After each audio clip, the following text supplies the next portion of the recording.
Прогласена епидемија во Гостивар, причината е нагло зголемениот број на заболени од гастроентеритис и надминувањето на епидемиолошкиот праг на неделно ниво. Во тек се анализи за утврдување на причините за епидемијата. Се испитува дали појавата е поврзана со загадувањето на водата од градскиот водовод. Ова доаѓа од како поради симптоми на стомачен вирус во Гостивар има над 350 прегледи за едно деноноќе, од кои тројца примени на болничко лекување. Од вчера во 8 часот наутро до денеска во истиот период имало 204 прегледи на инфективното одделение, 140 прегледи имало на педиатриското одделение, од кои 105 се нови и 35 контроли, 9 мина биле на преглед во ургентниот центар.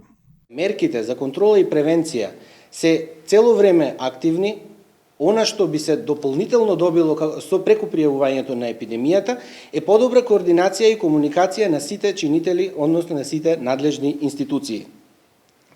Морам да дадам исто така апел до населението во Гостивар да соработува со луѓето кои што им се јавуваат за епидемиолошко анкетирање и да ги слушаат препораките на здравствените работници во однос на давањето на мостри. Наместо туш, влажни марамици, водата во Гостивар не е за каква било употреба, ниту за пиење, ниту за готвење, ниту за капење, ниту за миење садови, додека надлежните не дадат други препораки, не смее да се користи ниту за превривање. Од Институтот за јавно здравје препорачуваат зашто и да треба да се користи флаширана вода. За миење заби користете исклучиво безбедна вода, флаширана. За туширање и капење да се користи безбедна вода, флаширана или превриена вода, но да се внимава водата да не се голта. Доколку нема безбедна вода, користете влажни марамчиња или крпи за еднократна употреба за периодот додека водата е забранета за употреба.